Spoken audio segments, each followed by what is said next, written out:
Assalamualaikum warahmatullahi wabarakatuh. Saya Muhammad Ajil Akbar Nugraha. Saya dari kelas PBSI A1.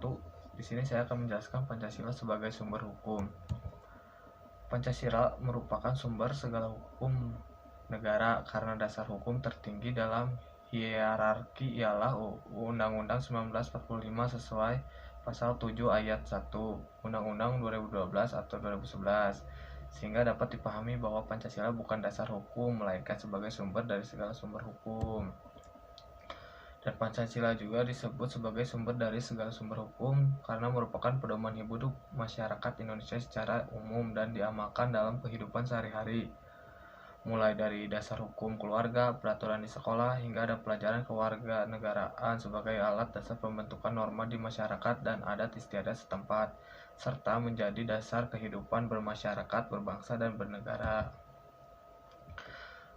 Ada juga sumber hukum martil. Dalam sumber jurnal resmi program Pancasarjana Universitas Atmat Jaya Yogyakarta tentang Pancasila sebagai sumber segala sumber hukum dalam sistem hukum nasional oleh Faiz Yonas bahwa Pancasila termasuk sumber hukum yang bersifat material. Pancasila sebagai sumber hukum material ditentukan oleh muatan atau bobot materi yang terkandung dalam Pancasila. Setidaknya terdapat 3 kualitas materi Pancasila, yaitu muatan Pancasila merupakan muatan filosofis bangsa Indonesia, muatan Pancasila sebagai identitas hukum nasional. Pancasila tidak menentukan perintah, larangan, dan sanksi, melainkan hanya menentukan asas-asas fundamental bagi pembentukan hukum (meta juris). Fungsi Pancasila sebagai sumber hukum. Adapun fungsi Pancasila sebagai sumber segala hukum, segala sumber hukum mengandung arti bahwa Pancasila berkedudukan sebagai ideologi hukum Indonesia, kumpulan nilai-nilai yang harus berada di belakang keseluruhan hukum Indonesia, asas-asas yang harus diikuti sebagai petunjuk dalam mengadakan pilihan hukum di Indonesia, sebagai suatu pernyataan dalam nilai kejiwaan dan keinginan bangsa Indonesia juga dalam hukumnya. Itulah penjelasan tentang Pancasila sebagai sumber dari segala sumber hukum.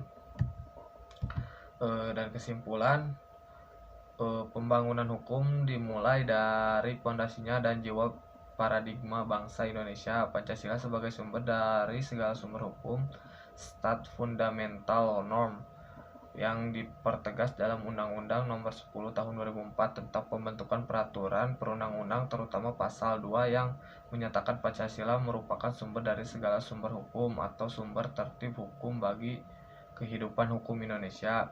Maka hal tersebut dapat diartikan bahwa penempatan Pancasila sebagai sumber dari segala sumber hukum negara adalah sesuai dengan pembukaan Undang-Undang Dasar Negara Republik Indonesia tahun 1945 yang menempatkan Pancasila sebagai dasar dan ideologi negara serta sekaligus dasar filosofis bangsa dan negara, sehingga setiap materi muatan peraturan perundang-undang tidak boleh bertentangan dengan nilai-nilai Pancasila. Terima kasih, segitu saja yang bisa saya sampaikan. Wassalamualaikum warahmatullahi wabarakatuh.